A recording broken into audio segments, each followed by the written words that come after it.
ನಮಸ್ಕಾರ.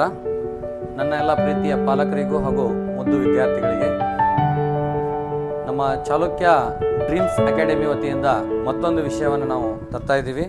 ವಿಶೇಷವಾಗಿ SSLC ವಿದ್ಯಾರ್ಥಿಗಳಿಗೆ ಏನಂದರೆ SSLC ವಿದ್ಯಾರ್ಥಿಗಳಿಗೆ ಯಾರು ಚೆನ್ನಾಗಿ ಸಬ್ಜೆಕ್ಟ್ ವೈಸ್ ಟಾಪ್ ಸ್ಕೋರ್ ಮಾಡಬೇಕಂತಿರ್ತಾರೆ ಅಂಥ ವಿದ್ಯಾರ್ಥಿಗಳಿಗೆ ಗಣಿತ, ವಿಜ್ಞಾನ, ಇಂಗ್ಲೀಷ್ ಈ ಮೂರು ವಿಷಯಗಳು ಅವರಿಗೆ ಸ್ವಲ್ಪ ತೊಂದರೆ ಆಗ್ತಿರ್ತಾವೆ ಅಂಥೇಳಿ ನಾವು ಕೇಳ್ಪಟ್ಟಿರ್ತೀವಿ. ಅಂಥದ್ರಲ್ಲಿ ವಿಜ್ಞಾನ ವಿಷಯದ ಬಗ್ಗೆ ನಾನು ಇವತ್ತು ಹೇಳಲಿಕ್ಕೆ ಇಷ್ಟಪಡ್ತೀನಿ. ಏನಪ್ಪ ಅಂದ್ರೆ ವಿಜ್ಞಾನ ಒಂದು ಭಾಳಷ್ಟು ಸಲೀಸಾಗಿರುವಂಥ ಸಬ್ಜೆಕ್ಟ್, ಅದಕ್ಕೆ ಸೈನ್ಸ್ ಅಂತ ಹೇಳ್ತೀವಿ ನಾವು. ಸೊ ವಿಜ್ಞಾನ ಅನ್ನೋದೇನಿತ್ತು ವ್ಯವಸ್ಥಿತವಾದಂಥ ಒಂದು ಅಧ್ಯಯನ.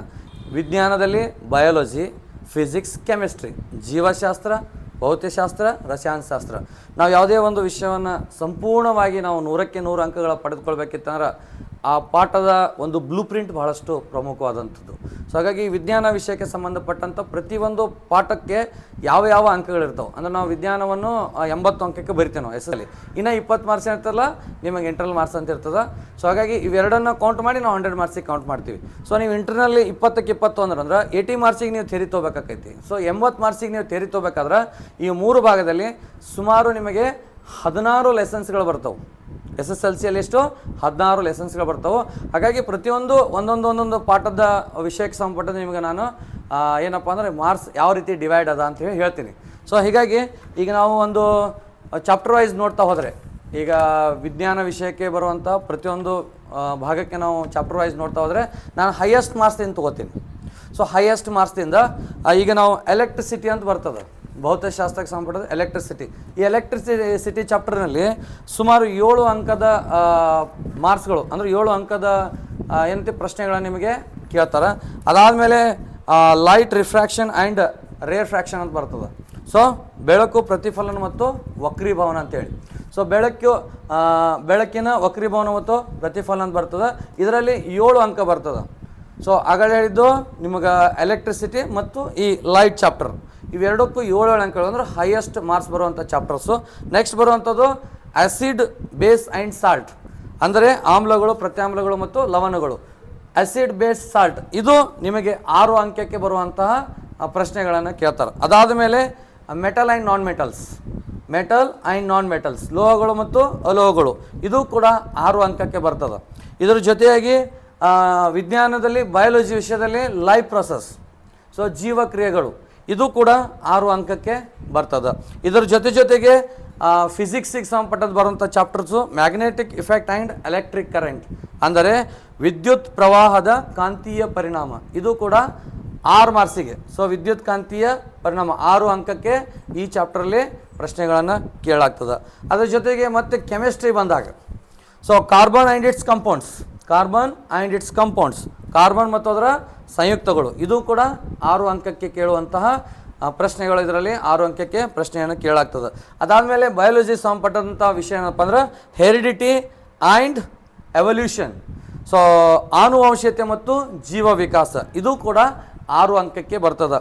ಒಟ್ಟಾರೆಯಾಗಿ ನಿಮಗೆ 6 ಚಾಪ್ಟರ್ಸ್ಗಳನ್ನು 6 ಮಾರ್ಕ್ಸಿಗೆ ಕೇಳ್ತಾರೆ. 6 ಚಾಪ್ಟರ್ಸ್ ಅದರಲ್ಲಿ 6 ಮಾರ್ಕ್ಸಿಗೆ ನಿಮ್ಗೆ ಕೇಳ್ತಾರೆ. ನೆಕ್ಸ್ಟ್ ಬರುವಂಥದ್ದು ವಿಜ್ಞಾನ ವಿಷಯಕ್ಕೆ ಸಂಬಂಧಪಟ್ಟ ಕಂಟ್ರೋಲ್ ಆ್ಯಂಡ್ ಕೋಆರ್ಡಿನೇಷನ್ ಅಂದರೆ ನಿಯಂತ್ರಣ ಮತ್ತು ಸಹಭಾಗಿತ್ವ ಇದನ್ನು 5 ಮಾರ್ಕ್ಸಿಗೆ ಕೇಳ್ತಾರೆ. ಈ ವಿಷಯ ಬರುವಂಥದ್ದು ಏನು ನಿಯಂತ್ರಣ ಮತ್ತು ಸಹಭಾಗಿತ್ವ ಬರ್ತದಲ್ಲ ಇದು 5 ಅಂಕಕ್ಕೆ ಕೇಳಾಗ್ತದೆ. ಅದಾದಮೇಲೆ ಹೌ ಡು ಆರ್ಗ್ಯಾನಿಸಮ್ ರೀಪ್ರೊಡ್ಯೂಸ್ ಜೀವಿಗಳು ಹೇಗೆ ಸಂತಾನೋತ್ಪತ್ತಿಯನ್ನು ನಡೆಸುತ್ತವೆ ಇದು ಕೂಡ 5 ಅಂಕಕ್ಕೆ. ಹೌ ಡು ಆರ್ಗ್ಯಾನಿಸಮ್ ರೀಪ್ರೊಡ್ಯೂಸ್ ಇದು 5 ಅಂಕಕ್ಕೆ ನಿಮಗೆ ಕೇಳಾಗ್ತದೆ. ಅದಾದಮೇಲೆ human ice and colourful world ಮಾನವನ ಕಣ್ಣು ಮತ್ತು ವರ್ಣಮಯ ಜಗತ್ತು ಈ ಚಾಪ್ಟರ್ ಕೂಡ ನಿಮಗೆ 5 ಅಂಕಕ್ಕೆ ಕೇಳಾಗ್ತದೆ. ಅದಾದ ಮೇಲೆ ನಿಮಗೆ ಕೆಮಿಸ್ಟ್ರಿ ವಿಷಯಕ್ಕೆ ಸಂಬಂಧಪಟ್ಟದ್ದು ಅಂದರೆ 2 ಚಾಪ್ಟರ್ಸ್ಗಳು 5 ಅಂಕಕ್ಕೆ ಬರ್ತವೆ, 6 ಚಾಪ್ಟರ್ಸ್ಗಳು 6 ಅಂಕಕ್ಕೆ ಬರ್ತವೆ. ಈಗ ನಾನು ಹಿಂದೆ ಹೇಳಿದಾಗೆ 2 ಚಾಪ್ಟರ್ಸ್ಗಳು ಎಷ್ಟು 7 ಅಂಕಕ್ಕೆ ಬರ್ತವೆ. ವಿದ್ಯಾರ್ಥಿಗಳೇ ಸ್ವಲ್ಪ ಗಮನವಿಟ್ಟು ನೀವು ಅಂಕವನ್ನು ಗಮನ ಇಟ್ಟು ಓದಿದ್ದೆ ಅಂತಂದ್ರೆ ಈ ವಿಜ್ಞಾನ ವಿಷಯಕ್ಕೆ ಸಂಬಂಧಪಟ್ಟಂತೆ 80ಕ್ಕೆ 80 ಅಂಕಗಳನ್ನು ಈಸಿಯಾಗಿ ನೀವು ಪಡೆಯಬಹುದು. ನೆಕ್ಸ್ಟ್ ನೋಡೋಣ ನಾವು ಕೆಮಿಕಲ್ ರಿಯಾಕ್ಷನ್ಸ್ ಆ್ಯಂಡ್ ಇಕ್ವೇಷನ್ಸ್ ಇದರಲ್ಲಿ ನಮಗೆ 4 ಅಂಕದ ಪ್ರಶ್ನೆಯನ್ನು ಕೇಳಾಗ್ತದೆ. ಈ ಏನು ರಾಸಾಯನಿಕ ಕ್ರಿಯೆಗಳು ಮತ್ತು ಸಮೀಕರಣ ಅಂತ ಹೇಳ್ತೀವಲ್ಲ, ಇದರಲ್ಲಿ 4 ಅಂಕದ ಪ್ರಶ್ನೆಗಳನ್ನು ಕೇಳಲಾಗ್ತದೆ. ಅದಾದಮೇಲೆ ಕೆಮಿಸ್ಟ್ರಿಗೆ ಸಂಬಂಧಪಟ್ಟಂಥ periodic classification of elements, so ಧಾತುಗಳ ಆವರ್ತನೀಯ ವರ್ಗೀಕರಣ, ಇದನ್ನು 3 ಅಂಕಕ್ಕೆ ಇದರಲ್ಲಿ ಪ್ರಶ್ನೆಗಳನ್ನು ಕೇಳಲಾಗ್ತದೆ. ಅದಾದಮೇಲೆ ಸೋರ್ಸ್ ಆಫ್ ಎನರ್ಜಿ, ಶಕ್ತಿಯ ಆಕರಗಳು, ಈ ಒಂದು ಪಾಠವನ್ನು ಕೂಡ 3 ಅಂಕಕ್ಕೆ ಪ್ರಶ್ನೆಯನ್ನು ಇದರಲ್ಲಿ ಕೇಳಲಾಗ್ತದೆ. ಅದಾದಮೇಲೆ ನೆಕ್ಸ್ಟ್ ಚಾಪ್ಟರ್ ಯಾವುದಪ್ಪ ಅಂದ್ರೆ sustainable management of natural resource, ಅಂದರೆ ನೈಸರ್ಗಿಕ ಸಂಪನ್ಮೂಲಗಳ ಸುಸ್ಥಿರ ನಿರ್ವಹಣೆ. ಈ ಒಂದು ಪಾಠದಲ್ಲಿ 3 ಅಂಕದ ಪ್ರಶ್ನೆಯನ್ನು ನಿಮಗೆ ವಾರ್ಷಿಕ ಪರೀಕ್ಷೆಯಲ್ಲಿ ಕೇಳಲಾಗ್ತದೆ. ಅದಾದಮೇಲೆ ಕೊನೆಯ ಚಾಪ್ಟರ್ ಬಹಳಷ್ಟು ಸೋಷಿಯಲ್ ಆಗಿ ಜನರಲ್ ಆಗಿರುವಂಥ ಚಾಪ್ಟರ್ ಅವರ್ ಎನ್ವೈರ್ಮೆಂಟ್, ಇದು ನಮ್ಮ ಪರಿಸರ. ಈ ನಮ್ಮ ಪರಿಸರದಲ್ಲಿ 2 ಅಂಕದ ಪ್ರಶ್ನೆಗಳನ್ನು ಕೇಳಲಾಗ್ತದೆ. ಸೊ ನಾ ಇಷ್ಟೊತ್ತು ಮಟ್ಟ ಹೇಳಿದ್ರಲ್ಲಿ ನಿಮಗೆ ಒಂದು ಮೈಂಡ್ ಮ್ಯಾಪ್ ಸಿಕ್ಕಿರ್ಬೋದು. 80 ಅಂಕದ ಪ್ರಶ್ನೆಗಳನ್ನು ನಾವು ಈಸಿಯಾಗಿ ಪಡಿಬೇಕಿತ್ತಾರ before we have to study we must plan.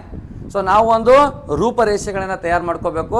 80 ಅಂಕಕ್ಕೆ ನಾನು 80ಅನ್ನು ಪಡೆಯಬೇಕಾದ್ರೆ ಪ್ರತಿಯೊಂದು ಚಾಪ್ಟ್ರಲ್ಲಿರುವಂಥ ಪ್ರತಿಯೊಂದು ಅಂಕಗಳು ಕೂಡ ನಿಮಗೆ 80 ಮಾರ್ಕ್ಸ್ ಪಡೀಲಿಕ್ಕೆ ಸಹಾಯ ಮಾಡ್ತದೆ. ಸೊ 2 ಲೆಸನ್ಸ್ಗಳು 7 ಅಂಕ, 6 ಲೆಸನ್ಸ್ಗಳು ನಿಮಗೆಷ್ಟು 6 ಅಂಕ, ಜೊತೆಗೆ ನಿಮಗೆ 3 ಲೆಸನ್ಸ್ಗಳು 5 ಅಂಕಕ್ಕೆ ಕೇಳಾಗ್ತದೆ. 4 ಪ್ರಶ್ನೆಗೆ 1 ಪಾಠ ಇರ್ತದೆ.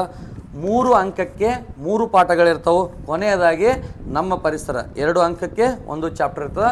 ನೀವು ಒಟ್ಟಾರೆ ಕೌಂಟ್ ಮಾಡಿ ನೋಡಿ, 80 ಅಂಕಕ್ಕೆ ನಿಮಗೆ ಏನೈತಿ ಟೋಟಲ್ ನೀವು ಚಾಪ್ಟರ್ಸ್ಗಳನ್ನು ನೋಡಿದಾಗ ಟೋಟಲ್ ನೀವು ಕೌಂಟ್ಗಳನ್ನು ಮಾಡಿದಾಗ ಮಾರ್ಕ್ಸನ್ನು ನಿಮಗೆ 80 ಅಂಕಗಳು ನಿಮಗೆ ಕಾಣ್ತದೆ.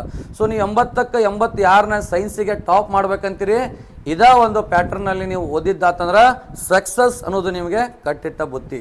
101% ನಿಮಗೆ ಇಷ್ಟು ಅಂಕಗಳು ಪಡೀಲಿಕ್ಕೆ ಹೆಲ್ಪ್ ಆಗ್ತದೆ.